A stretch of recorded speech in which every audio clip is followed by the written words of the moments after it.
Hello students, आज का topic है pair of linear equation in two variable. ये जो टॉपिक है स्टूडेंट्स, ये आपकी 10th क्लास का चैप्टर 3 है। इसमें आपको इस वीडियो में हम इसका इंट्रोडक्शन सॉल्व करेंगे कि कैसे क्या इंट्रोडक्शन है, किसको हम लीनियर इक्वेशन बोलते हैं, टू वेरिएबल्स क्या होगा, पेयर क्यों लिखा हुआ है, प्रॉपर इसको समझेंगे, देन इसके कुछ क्वेश्चन को सॉल्व करेंगे। तो स्टार्ट करते हैं अपना टॉपिक है pair of linear equation in two variable. First of all, equation का मतलब क्या होता है? जहां पर इक्वल का साइन आ जाता है, मींस जहां पर left hand side equal to क्या होता है? Right hand side. सपोज कोई इक्वेशन आपने लिखी है ax plus by plus c equal to 0। ये क्या है? आपकी इक्वेशन है, बिकॉज यहाँ पे इक्वल का साइन आया है। This side is called the left hand side और इसको हम बोलते हैं राइट हैंड साइड। यहाँ पर सेकेंड है लीनियर। लीनियर का मतलब होता है कि जो भी वेरिएबल आप यूज कर रहे हैं इक्वेशन के अंदर, मींस इक्वेशन में जो भी आपको वेरिएबल गिवन है उसकी डिग्री कितना होना चाहिए? 1 होना चाहिए। तो यहाँ पे टू वेरिएबल है x और y और दोनों की डिग्री कितनी है? 1। तो ये हो गया आपका linear equation in two variable. Means equation भी है, लीनियर भी है और इसके अंदर कितने हैं? टू वेरिएबल है। बट टॉपिक है आपका पेयर ऑफ, मींस आपको दो इक्वेशन यहाँ पर लेना पड़ेगा। तो फर्स्ट हमने लिए x plus by plus c equal to 0। Second यहाँ पे हम क्या कर देते हैं? कोफिशिएंट को कुछ अलग से नेम दे देते हैं। सेकेंड हमारी बनेगी a2x plus b2y plus c2 equal to 0। Students, ये है आपकी pair of linear equation in two variable. I hope यहाँ तक आपको क्लियर होगा बच्चे कि हमने क्या देखा। सबसे पहले इक्वेशन देखा। इक्वेशन मींस जहाँ पे इक्वल का साइन आता है। लीनियर का मतलब जहाँ पे वेरिएबल की डिग्री कितनी होती है? 1 होती है। टू वेरिएबल्स था इसलिए हमने टू वेरिएबल्स लिया है। देन यहाँ पे पेयर है तो हमने यहाँ पर टू इक्वेशंस को लिया है। दोनों को डिफरेंशिएट करने के लिए हमने यहाँ पर a b c की जगह a1 b1 c1 and a2 b2 c2, where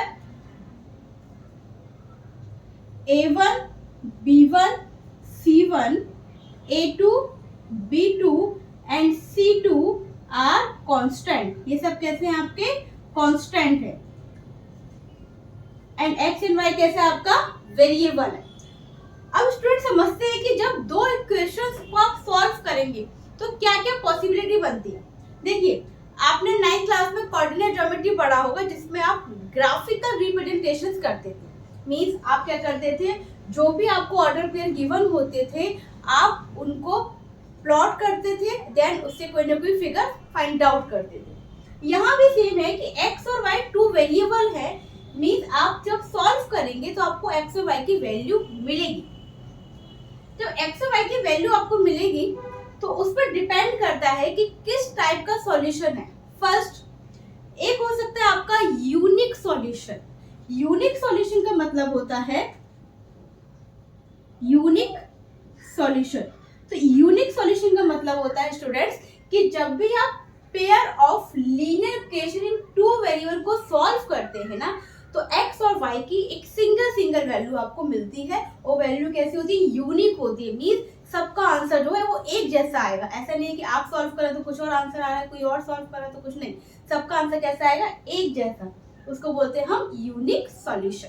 तो जब भी आपका यूनिक सॉल्यूशन बनता है, मींस आपको पता है कि आपका जो सॉल्यूशन आएगा सॉल्व करने के बाद x और y की अगर सिंगल वैल्यू आई है तो वो कैसा है? आपका यूनिक सॉल्यूशन है। और यूनिक सॉल्यूशन में अगर आप ग्राफिकल रिप्रेजेंटेशन देखें, अगर आप इसको ग्राफ पे बनाएं तो वो कैसे बनेगा? टू लाइंस क्या करेगी? किसी न किसी पॉइंट पे इंटरसेक्ट करती। इसको बोलते हैं यूनिक सॉल्यूशन। तो किस टाइप का होता है graphical representation? Means when the two line intersect a single point. जब टू लाइन एक दूसरे को एक सिंगल पॉइंट पे इंटरसेक्ट करती है, एक सिंगल पॉइंट पे मीट करती है, लाइक दिस, जैसे कि दोनों हाथ मेरी सिंगल पॉइंट पे मीट कर रहे हैं, तो ये कैसा है? आपका यूनिक सॉल्यूशन। सेकंड में बनता है आपका नो सॉल्यूशन। तो नो सॉल्यूशन कब बनेगा बच्चे? जब आपकी टू लाइंस कैसी होंगी? पैरेलल होंगी। कैसी होंगी? पैरेलल। इसको बोलते हैं हम नो सॉल्यूशन। नो सॉल्यूशन का मतलब है कि ये दो लाइंस आपस में कहीं पर भी मीट नहीं करती है, इसको हम बोलते हैं नो सॉल्यूशन। तो नो सॉल्यूशन का ग्राफिकल रिप्रेजेंटेशन क्या होता है, when two lines are parallel. Unique में क्या बनता है, two lines are intersect a single point, no में two lines are parallel. Clear है। थर्ड टाइप का जो आपका सॉल्यूशन बनता है वो आपका बनता है इनफाइनाइटली मैनी सॉल्यूशन। क्या बनता है, इनफाइनाइटली मैनी सॉल्यूशन। अब इनफाइनाइटली मैनी सॉल्यूशन नेम से क्लियर है। इनफाइनाइट मतलब एक से ज्यादा वैल्यू आ रही है, अनकाउंटेबल वैल्यू आ रही है। मीन यहाँ पे एक्स और वाई की वैल्यू जो है वो अनकाउंटेबल है, आप कितनी वैल्यू निकाल सकते हैं। तो इनफाइनाइटली मैनी सॉल्यूशन कब बनता है बच्चे, जब दो लाइन एक दूसरे को इनफाइनाइट पॉइंट पे क्या करती है, टच करती है। जैसे मेरे दोनों हैंड एक दूसरे को बहुत सारे पॉइंट पे क्या कर रहे हैं, टच कर रहे हैं। तो इस टाइप के सॉल्यूशन को क्या बोलते हैं, infinitely many solution. Means two lines are coincident. Means coincident मतलब होता है, मैं यहाँ पे थोड़ा सा गैप दिखा रही हूँ, बट ये दूसरे पे जस्ट ओवरलैप करती है। इनफाइनाइट पॉइंट पे क्या करती है, टच करती है। इसको बोलते हैं स्टूडेंट इनफाइनाइटली मैनी सॉल्यूशन। तो फर्स्ट ऑफ ऑल हमने थ्री टाइप के सॉल्यूशन को समझा यहाँ पर। एक है आपका यूनिक सॉल्यूशन, जहाँ पे टू लाइन एक दूसरे को इंटरसेक्ट करती है सिंगल पॉइंट पे स्टूडेंट। सेकंड हमने देखा नो सॉल्यूशन। तो नो सॉल्यूशन में क्या होता है बच्चे, कि जब टू लाइंस कैसी होती है, पैरेलल होती है। मीन्स एक दूसरे को कहीं पर मीट नहीं करेंगी, मीन आप एक्स और वाई की वैल्यू नहीं निकाल सकते। एंड थर्ड होता है आपका इनफाइनाइटली मैनी सॉल्यूशन, जिसमें टू लाइंस एक दूसरे को इनफाइनाइट पॉइंट पे टच करती है, जिसको हम बोलते हैं इनफाइनाइटली मैनी सॉल्यूशन। तो ये तो हुआ आपका ग्राफिकल रिप्रेजेंटेशन। मीन्स अगर आपने ग्राफ बनाया और ग्राफ बनाने के बाद आप बता पाएंगे कि इसका सॉल्यूशन यूनिक होगा या नो होगा या इनफाइनाइटली मैनी सॉल्यूशन।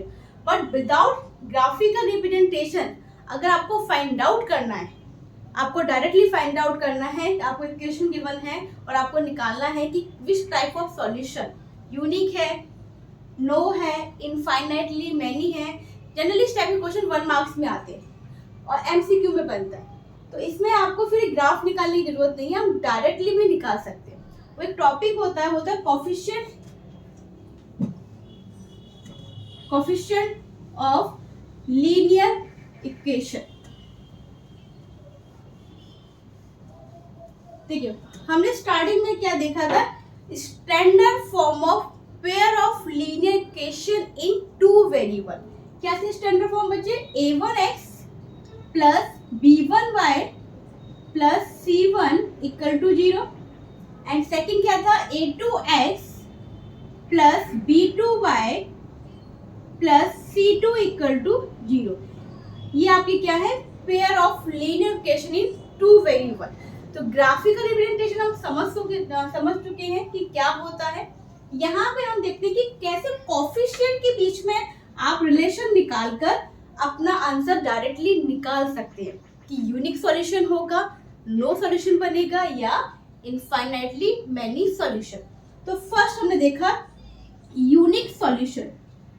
तो जब भी आप चेक करना चाह रहे हैं कि विच टाइप ऑफ सॉल्यूशन, मतलब किस टाइप का सॉल्यूशन आपका बन रहा है, तो आप कोफिशिएंट के बीच में रिलेशन निकालते हैं। फर्स्ट रिलेशन क्या होता है, इफ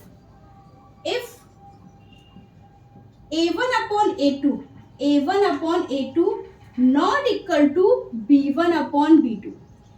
यदि इस टाइप की कंडीशन आई बच्चे कि आप डायरेक्टली रेशियो निकालेंगे, अलग अलग वैल्यू नहीं, आप a1 upon a2 की वैल्यू निकालेंगे, मतलब के बीच में रेशियो निकालेंगे, आप b1 upon b2 निकालेंगे, और अगर वो आपस में इक्वल नहीं है तो हम क्या बोलेंगे, किस टाइप का सॉल्यूशन है, यूनिक सॉल्यूशन। किस टाइप का है, यूनिक सॉल्यूशन। और यूनिक सॉल्यूशन का ग्राफिकल रिप्रेजेंटेशन बनता है आपका इस टाइप का, when two line intersect a single point. Clear है यहाँ तक। अगर मैं एग्जांपल की बात करूं कि किस टाइप से आप निकाल सकते हैं, तो 3x plus 2y plus 5 equal to 0 and 3x minus 2y plus 6 equal to 0। अब यहाँ पे आप फर्स्ट ऑफ ऑल क्या निकालेंगे, a1 अपॉन a2 निकालेंगे। सो a1 upon a2, this is the value of a1, b1, c1, a2, b2, c2।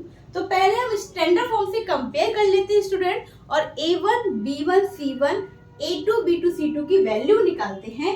तो यहाँ पे क्या बनेगा बच्चे, A1 इक्वल टू आएगा आपका 3, B1 इक्वल टू आएगा आपका 2, C1 इक्वल टू आएगा 5, A2 equal to 3, B2 equal to -2 and C2 equal to 6। First of all आपने वैल्यू को फाइंड कर लिया। अब आप रिलेशन निकालेंगे। आप क्या निकालेंगे, A1 अपॉन A2 निकालेंगे। सो A1 अपॉन A2 अगर मैं सॉल्व करूं यहाँ पर तो कुछ इस टाइप से बनना है, 3 upon 3 divided by equal to क्या आ गया 1। सिमिलरली आप निकालेंगे B1 अपॉन B2, क्या आ रहा है 2 डिवाइडेड बाय -2, सॉल्व करके -1। देखिए स्टूडेंट, अगर A1 upon A2 and B1 upon B2 आपस में इक्वल नहीं है तो आपको C1 अपॉन C2 निकालने की कोई रिक्वायरमेंट नहीं होती। यहीं पे हमको समझ में आ गया कि A1 upon A2 not equal to B1 upon B2 mean solution कैसा है आपका, यूनिक सॉल्यूशन। किस टाइप का सॉल्यूशन है आपका, यूनिक सॉल्यूशन। आई होप यहाँ तक आपको क्लियर होगा कि जब भी आपको चेक करना है, आपको इक्वेशन गिवन होगी और आपको चेक करना है स्टूडेंट कि किस टाइप का सॉल्यूशन है, तो आप कैसे करेंगे, सबसे पहले आप निकालेंगे A1 upon A2, B1 upon B2। अगर ये आपस में इक्वल नहीं आ रहे हैं तो आपका कैसा आ गया, यूनिक सॉल्यूशन। बट अगर ये आपस में इक्वल आते हैं तो फिर कंडीशंस क्या बनती है वो देखते हैं। सेकंड है आपका नो सॉल्यूशन।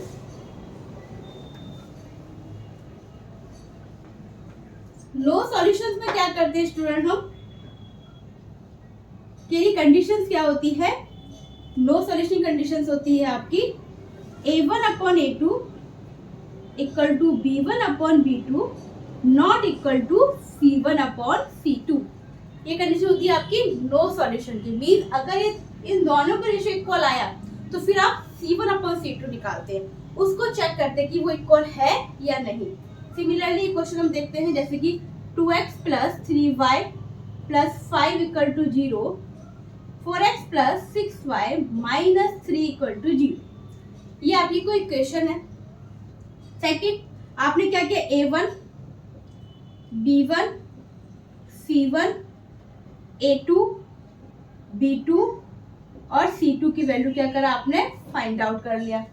याद रखना जैसे यहाँ पे C2 की जगह -3 है तो आप -3 लेंगे क्योंकि स्टैंडर्ड फॉर्म में प्लस होता है। तो अगर आपके इक्वेशन प्लस की जगह माइनस आ रहा है तो वैल्यू में भी क्या आ जाएगा, माइनस आ जाएगा। अब आप चेक करते हैं A1 upon A2, 2/4, 1/2, B1 upon B2, 3/6, 1/2, C1 upon C2, 5/-3। A1 upon A2 equal B1 upon B2 not equal C1 upon C2। Second case आपका बन गया कि A1 upon A2 B1 upon B2 के इक्वल है but C1 upon C2 equal नहीं है। Means किस type का सॉल्यूशन है आपका, है नो सॉल्यूशन। और जब भी नो सॉल्यूशन होता है ग्राफिकल रिप्रेजेंटेशन क्या होती है, पैरेलल लाइन। मीन्स अगर आपको इसका देखिए ग्राफिकल तो क्या बनेगा, लाइन कैसी होगी, आपस में पैरेलल होंगी। थर्ड केस और इंपॉर्टेंट है इसमें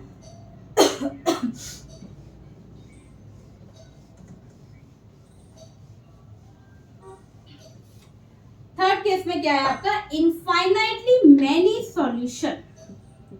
infinitely many solution, infinitely many solution name से क्लियर है, एक से ज्यादा वैल्यू आने वाली है। Means two lines are coincident, means एक से ज्यादा पॉइंट पे क्या करने वाली है, टच होने वाली है, जिसको बोलते हैं इनफाइनाइटली मैनी सॉल्यूशन। इसमें कंडीशंस क्या होती है, A1 upon A2 equal B1 upon B2 equal C1 upon C2। इसमें तीनों रेशियो आपस में कैसे होते हैं स्टूडेंट, इक्वल होते हैं, तब बनता है आपका इनफाइनाइटली मैनी सॉल्यूशन। एग्जाम्पल की अगर हम बात कर ले, 3x plus 2y plus 6 minus 6x minus 4y plus 6x plus 4y plus 12 equal to 0। जब आप रेशियो निकालेंगे यहाँ पर तो क्या बनेगा, A1 अपॉन A2 कितना आएगा बच्चे, 3/6 यानी कि 1/2। सिमिलरली B1 अपॉन B2 कितना आएगा, 2/4 दैट इज 1/2। एंड C1/C2 कितना आएगा 6/12 आफ्टर सॉल्विंग 1/2। तो ऑल आर कैसे आ गए आपके इक्वल आ गए, A1/A2 equal B1/B2 equal C1/C2। तो ये किस टाइप से बनेगा आपका infinitely many solution. I hope students ये कॉन्सेप्ट आपको क्लियर हो।